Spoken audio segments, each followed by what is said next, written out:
Hello मेरे future engineers, कैसे हो आप सब। मुझे पता है आरआरबी जेई का नाम सुनते ही एक प्रेशर फील होता है, सिलेबस बड़ा लगता है, कंपटीशन टफ लगता है। लेकिन याद रखो, जब इंटेंशन स्ट्रांग हो तो जर्नी कितनी भी टफ हो, रिजल्ट मिलता ही जरूर है। सो आज मैं आपके साथ बात करूंगी आरआरबी जेई में रीजनिंग के सेक्शन की, क्योंकि ये सिर्फ एक सब्जेक्ट नहीं है, ये आपकी थिंकिंग एबिलिटी, फोकस और कॉन्फिडेंस टेस्ट करता है। तो यहाँ पर हम सबसे पहले बात करते हैं आरआरबी के पूरे के बारे में कि जो आरआरबी जेई है आपका वो क्या है। आरआरबी जैसे फुल फॉर्म क्या है आरआरबी की, रेलवे रिक्रूटमेंट बोर्ड, से सबको पता होगा। इसमें जो जो पोस्ट आती है वो आपकी जेई की आती है, डिपोर्ट मटेरियल सुप्रिटेंडेंट की आती है, ठीक है। ये सारी जो पोस्ट है वो आपको दिख रही होगी। वैकेंसी आपकी अभी तक 2588 है, टेंटेटिव हम वैकेंसीज कह देंगे इसको। मोड ऑफ एप्लीकेशन जो होता है वो आप लोगों का ऑनलाइन होता है। रजिस्ट्रेशन डेट और आप लोगों को ये पता होगी, जॉब लोकेशन आपको पूरी इंडिया में कभी भी कहीं पर भी मिल सकती है। जो आपका सिलेक्शन प्रोसेस होता है वो होता है आपका फर्स्ट स्टेज आपका सीबीटी 1 होता है, सेकंड आपका सीबीटी 2 होता है, थर्ड आपका डॉक्यूमेंट वेरिफिकेशन होता है, देन आफ्टर दैट आपका मेडिकल आप लोगों का एग्जामिनेशन होता है। देन हम यहाँ पर बात करते हैं कि आरआरबी जेई 2025 का एग्जाम पैटर्न क्या है। सबसे पहली बात बेटा, इसमें नेगेटिव मार्किंग होती है आपकी, 1/3 आप लोगों की नेगेटिव मार्किंग होती है। सीबीटी 1 सीबीटी 2 जो दोनों के दोनों आप लोगों को ऑनलाइन एग्जाम होते हैं। सीबीटी 1 आप लोगों का 90 मिनट का होता है, सीबीटी 2 आप लोगों का 120 मिनट का होता है। सीबीटी 1 में आप लोगों के 100 क्वेश्चन आते हैं, सीबीटी 2 में आप लोगों के 150 क्वेश्चन आते हैं, मल्टीपल चॉइस क्वेश्चन होता है। ये सभी आप चीजों को, ये सारी चीजें आप लोगों को पता होगी। एंड जब हम बात करते हैं, बेसिकली हम यहाँ पर बात करने आए हैं रीजनिंग के बारे में। तो रीजनिंग का सेक्शन यदि हम बात करते हैं कि रीजनिंग के टोटल क्वेश्चंस कितने आते हैं, जहां आपको 25 क्वेश्चंस आते हैं, यानी सेक्शन आपको एक्स्ट्रा एज देता है, क्योंकि जहां दूसरे कंफ्यूज होते हैं वहां लॉजिकल सोचने वाला स्टूडेंट जीत ही जाता है। तो यदि हम सिलेबस की बात करते हैं, रीजनिंग को आप लोगों को बेटा 25 क्वेश्चन होते हैं, 25 मार्क्स के होते हैं, 90 मिनट में करने होते हैं। अब देखो 90 मिनट में आप लोगों को यहाँ पर मैथ भी करनी है 30 क्वेश्चन, आपको आपको यहाँ पर रीजनिंग भी करनी है, आपको जनरल अवेयरनेस भी करनी है, आपको जनरल साइंस भी करनी है, सब करना है आप लोगों को सिर्फ 90 मिनट में। यदि आप एक क्राइटेरिया लो, आप ये सोचो कि ये 30 प्लस 15 45 क्वेश्चन जो आपके जनरल अवेयरनेस और जनरल साइंस के हैं, वो आप कितने में कर दोगे? 45 क्वेश्चन यदि हम एक्यूरेसी के साथ लगाएं तो अप्रोक्स आपको होगा कि मैम 15 से 20 मिनट में हम कर देंगे, क्योंकि जो आता है, जो नहीं आता वो छोड़ देंगे। मैथ में 30 क्वेश्चंस, क्योंकि जो सबसे ज्यादा टाइम लगता है वो लगता है आपका मैथ और रीजनिंग में। यदि आपने जनरल अवेयरनेस और जनरल साइंस के बाद आपने रीजनिंग को उठाया है क्वेश्चंस को सॉल्व करने के लिए, तो आप ज्यादा से ज्यादा टाइम रीजनिंग को दे दोगे। तो रीजनिंग में आप लोगों को 25 क्वेश्चन विद इन 7 मिनट में कंप्लीट हो जाने चाहिए। ये हम टारगेट लगा के चलते हैं, क्योंकि इतना आप लोगों के लिए जो चैलेंज आता है वो आता है वहां पर एग्जाम में टाइम मैनेजमेंट। आपको रीजनिंग के लिए 25 क्वेश्चन के लिए 1 घंटा मिल जाए, आप सारे के सारे क्वेश्चन सही करके आओगे। चैलेंज क्या होता है? कम टाइम में सारे क्वेश्चन सॉल्व करना। तो रीजनिंग में आपको यही मान के चलना है कि 7 मिनट में या मैक्सिमम 8 मिनट में आप लोगों को 25 क्वेश्चन जो है वो प्रॉपर सॉल्व करने हैं। अब यदि हम सिलेबस के बारे में बात करते हैं, तो बेटा इसमें जो इंपॉर्टेंट आप लोगों को देखने को मिलेगा कि चलो मैं सिलेबस अभी थोड़ी देर रुक के बात करते हैं। अभी हम बात कर लेते हैं यहाँ पर कि जो आपके 2000 आपका 24 और 2019 में आया था, एग्जाम हुआ था, उसमें किस टॉपिक से कितने क्वेश्चंस पूछे गए हैं। तो ये भी आपका सिलेबस का पार्ट है, क्योंकि हम पूरा का पूरा सिलेबस यहाँ पर अप्रोक्स कम से कम डिस्कस करने वाले हैं, ठीक है। जहां पर आपको सिलेबस भी पता चलेगा, आपको ये भी पता चलेगा कि किस टॉपिक से कितने क्वेश्चन आपके एग्जाम में आए हैं, कौन सा टॉपिक ज्यादा आप लोगों का इंपॉर्टेंट है। देखिए, जब आप थोड़ा सा सिंपल हम इसमें बात करते हैं कि आपके ये जो टॉपिक्स होते हैं, सिंपल यदि मैं शब्दों में कहूँ तो यहाँ रट्टा नहीं चलता, यहाँ दिमाग का सही यूज आप लोगों को करना पड़ेगा, जब भी आप लोगों का बढ़िया बेहतरीन तरीके से सिलेक्शन होगा। देखिए, ये एक प्रॉपर आप लोगों को यहाँ पर एक टेबल दिख रही है। इस टेबल को रीड करके मैं क्या ही कर लूंगी कि एनालॉजी के 2 से 3 क्वेश्चन थे भाई, शिफ्ट 1 में, शिफ्ट 2 में, शिफ्ट 3 में। या आप आराम से देख सकते हैं, बाद में जो मेरी रिकॉर्डेड वीडियो है भैया, आप इसको बाद में अपने यूट्यूब पे आराम से इजीली देख सकते हैं, रुक के देख सकते हैं, पॉज करके देख सकते हैं, ठीक है। ये आपका एक टॉपिक वाइज मैंने डिस्ट्रीब्यूशन लिया है 2024 का, 2019 का, कि कब कब कौन से आपके टॉपिक में कितने क्वेश्चंस आपके पूछे गए थे। जैसे लाइक लाइक देखा जाए missing number in the figure से क्वेश्चन ही नहीं था आपका 2024 में। ठीक है, जो ज़्यादा क्वेश्चन थे वो आपके सीरीज के ज़्यादा क्वेश्चन पूछे गए थे 2024 में, फिर क्लासिफिकेशन के ज़्यादा क्वेश्चन थे।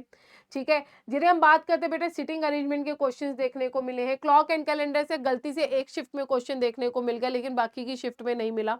वेन डायग्राम का एक से आधा क्वेश्चन देखने को मिला। ठीक है, रैंकिंग अरेंजमेंट का क्वेश्चन ही नहीं था, सिर्फ एक क्वेश्चन आपका रैंकिंग अरेंजमेंट को देखने को मिला। काउंटिंग ऑफ फिगर्स का क्वेश्चन ही 2024 में नहीं पूछा गया, 2019 में पूछा गया। अब की बार 2024 में जो आपका आरआरबी जेईई का एग्जाम था उसमें नॉन वर्बल रीजनिंग थी ही नहीं आप लोगों की, फिगर बेस्ड क्वेश्चन ही नहीं थे, सबसे बड़ा झोल। सिलॉक्स के 2 क्वेश्चन मिलेंगे ही देखने के लिए। स्टेटमेंट एंड कंक्लूजन से क्वेश्चन नहीं था, आर्गुमेंट से क्वेश्चन नहीं था, अजम्पशन से क्वेश्चन नहीं था। लेकिन मुझे ऐसा लगता है कि अब की बार आर्गुमेंट, अजम्पशन और आप लोगों का उससे कंक्लूजन से क्वेश्चन जरूर पूछा जाने वाला है।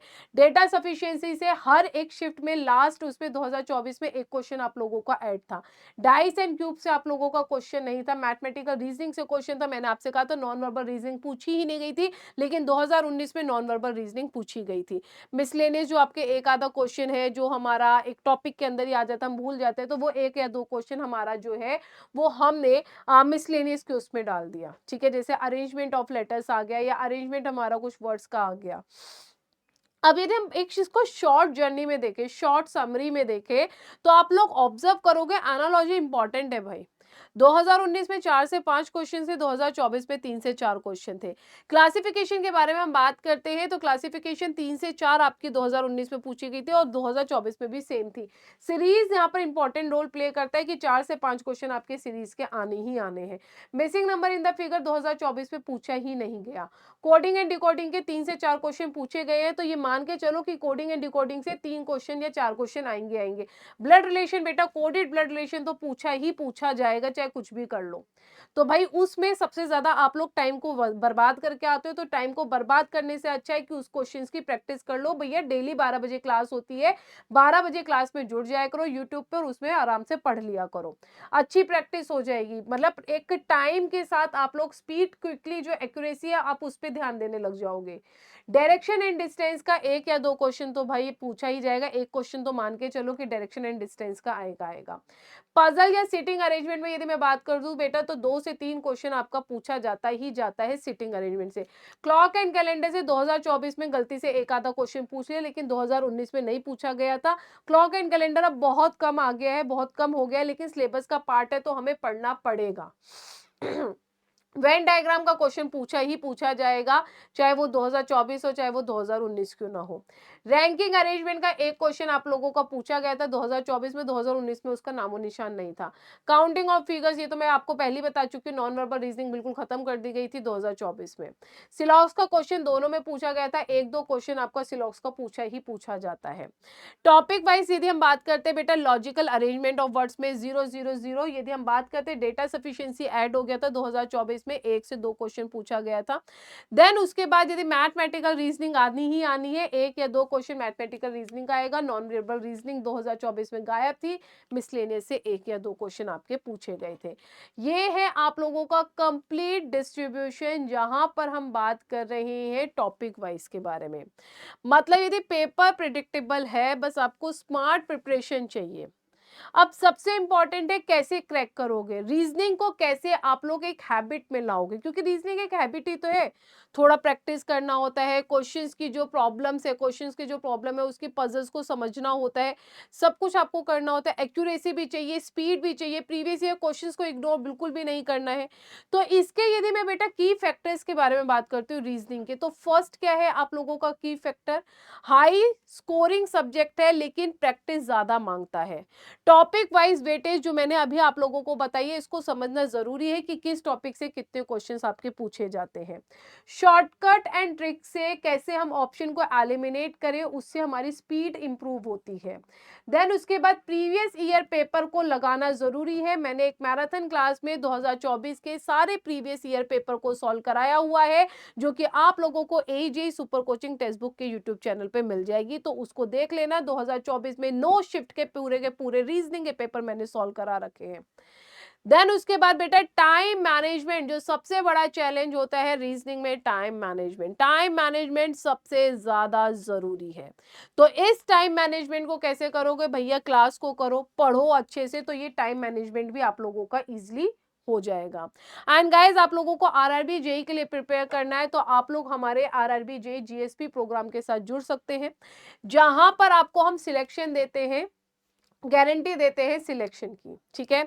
जहां पे आपका ऑफलाइन सेंटर बेस्ड टेस्ट भी होता है, आपका कंडक्ट कराया जाएगा, लाइव क्लासेस मिलेगी, प्रीवियस ईयर क्वेश्चन सेशन होंगे। गूगल मीट के थ्रू आप लोग मेंटर्स और फैकल्टीज के साथ जुड़ोगे, वीकली प्रोग्रेस अपडेट मिलती है। आप लोग पढ़ रहे हो लेकिन आपको यही नहीं पता कि आप प्रोग्रेस कर रहे हो या नहीं कर रहे हो, स्टैग्नेंट हो गए हो या कुछ भी हो गया है, रुक गई आपकी प्रोग्रेस, तो वो आप लोगों को डेली बेसिस पर, आपको वीकली बेसिस पर आप लोगों को मिलेगी। 1-to-1 मेंटरशिप आप लोगों को यहाँ पर मिलेगी, साथ के साथ फॉर्मूला पीडीएफ आप लोगों को मिलेगी, 5+1 आपको जीएसपी बुक्स मिलेंगी जो कि बिल्कुल फ्री होगी, टेक प्लस नॉन टेक के लिए होगी। रिवीजन क्लास आप लोगों को मिलेगा बेटा, एक्सक्लूसिव टेलीग्राम चैनल मिलेगा जहां पर आप लोगों को बेटा टास्क दिए जाएंगे, डेली आपको रिवीजन टास्क दिए जाएंगे। सीबीटी 1 एंड सीबीटी 2 के क्रैश कोर्स में आप लोग खुद ही एनरोल हो जाओगे, आपको उसको लेने की जरूरत नहीं है, पर्सनलाइज आपको मेंटोर मिलेगा। इसको कैसे एनरोल करना है, एनरोल करने के लिए आप लोगों को हमारी टेक्स्ट बुक की ऑफिशियल वेबसाइट पे जाना है एंड यूज करना है कूपन कोड कैपिटल लेटर में SONAL, ठीक है। अब इसके लिए आपको क्या करना है बेटा, आप लोग किसी भी YouTube की, मेरी किसी भी YouTube की वीडियो के साथ चले जाओ। जैसे सपोज आपने मेरे कोई भी हमारे YouTube चैनल पे गए, AJ super coaching text book, किसी भी वीडियो के नीचे आपने क्लिक करा, जैसे सपोज आपने इसी वीडियो के नीचे क्लिक कर लिया, तो आप लोगों को यहाँ पर आरआरबी जेई जीएसपी बैच दिख रहा है, तो इसमें एनरोल करना है। जो भी आपकी रिस्पेक्टिव ब्रांच है, चाहे आपकी सिविल हो, इलेक्ट्रिकल हो, मैकेनिकल हो, या आपकी कंप्यूटर साइंस की क्यों ना हो, उस पे लिंक पर क्लिक करना है। जैसे मैंने सिविल पे, आप सपोज करो सिविल के हो तो मैंने सिविल पर क्लिक किया। सिविल पे क्लिक करने के बाद ये हमारी चलेगी, देखो बेटा ये अब हमारी जो वेबसाइट है वो ओपन होगी। जो भी कोड लग रहा है उसको रिमूव करना है, अप्लाई करना है कूपन कोड। जब आप अप्लाई करोगे कूपन कोड तो कैपिटल लेटर में SONAL, अप्लाई करने के बाद आप हमारे इसको पे करने के बाद आप हमारे साथ जुड़ जाओगे आरआरबी जीएसपी बैच में, ठीक है। एंड गाइस, मैं आपसे यही कहना चाहूंगी, जब मैं आपके साथ इस जर्नी में हूं तो बस आप रेडी रहो, मैं स्टेप बाय स्टेप आपको गाइड करूंगी। मिलते हैं अपने सेशन में डिटेल डिस्कशंस के साथ। तो इतने आप लोग अपने ऊपर, अपने सपने के ऊपर विश्वास रखो, हार्ड वर्क कंटिन्यू रखो, और हाँ, स्माइल करना मत भूलना क्योंकि इंजीनियर बनने वाले हो। Thank you very much guys, and अपना ध्यान रखिए। Bye bye, take care and God bless you. जय हिंद, जय भारत।